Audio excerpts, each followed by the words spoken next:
Bonjour à tous, heureux de vous retrouver pour votre super top 5 du jour. On prend la direction de l'hippodrome de Vincennes ce vendredi 21 juin en semi-nocturne à l'occasion du prix Roll-Up, une épreuve pour trotteurs de 8 à 11 ans qui va se jouer sur les 2700 mètres de la grande piste. On va pas se le cacher, une épreuve vraiment pas simple à décrypter, dans laquelle, à mon sens, il ne faudra pas hésiter à tenter des coups. Mais avant de vous délivrer mon pronostic, n'oubliez pas que l'opération spéciale de Genibet, lancée à l'occasion du prix Diane Longines, continue.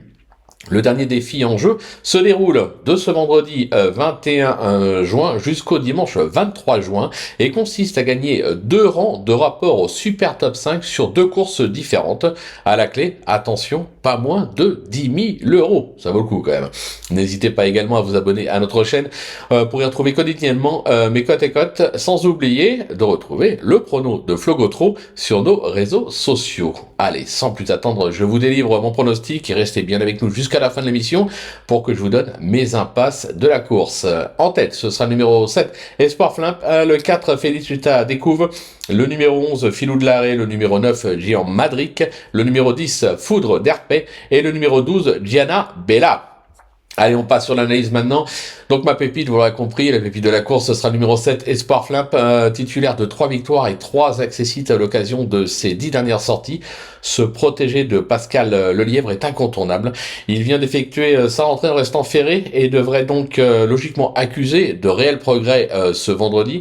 Il possède une tenue à toute épreuve et retrouve Eric Raffin, avec lequel il n'est jamais sorti des 4 premiers en 6 tentatives, pieds nus. Vous l'aurez compris, il doit jouer la gagne. J'ai un petit coup de cœur pour vous avec le numéro 4, Félicita Découvre, qui est plutôt régulière sur l'ensemble de sa carrière.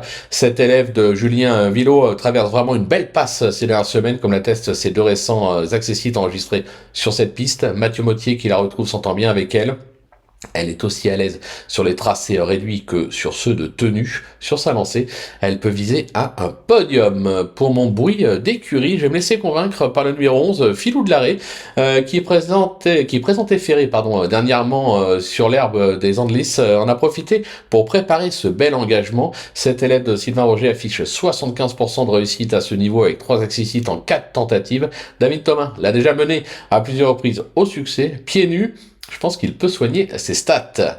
Du côté de mon repéré, méfiance avec le numéro 9, Giant Madric, qui vient de s'octroyer une probante 2e place sur cette piste. Cet élève de Danny Stower compte 6 sorties cette année pour 1 succès et 3 accessites. Même s'il ne sera pas sur sa meilleure distance ce vendredi, de nouveau confié à Mathieu Abrivard, une confirmation de sa part est attendue. Mon coup de poker, ce sera le numéro 10, Foudre d'Herpé, déjà titulaire de 3 succès cette année, que ce soit à Saint-Brieuc, Saint-Aubin, les Elbeuf et Vincennes. Elle retrouve ce vendredi un parcours sur lequel elle s'est classée 3e fin avril dans un réclamé. Alors oui, c'est vrai, la marche est beaucoup plus haute cette fois, mais au regard de la faiblesse du lot, entre guillemets, je me dis qu'une petite place à Bellecote est tout à fait envisageable. Pour ma trouvaille, je vais me méfier du numéro 12, Gianna Bella, qui, ferré dernièrement à Châtelaillon, en a profité pour peaufiner sa forme.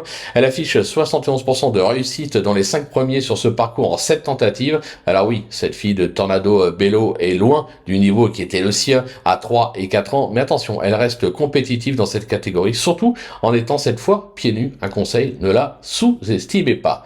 Allez, on passe à mes impasses, vous les attendiez. C'est parti. Première impasse concerne le numéro 2, Expeditious, qui ne m'a vraiment pas convaincu ces derniers mois.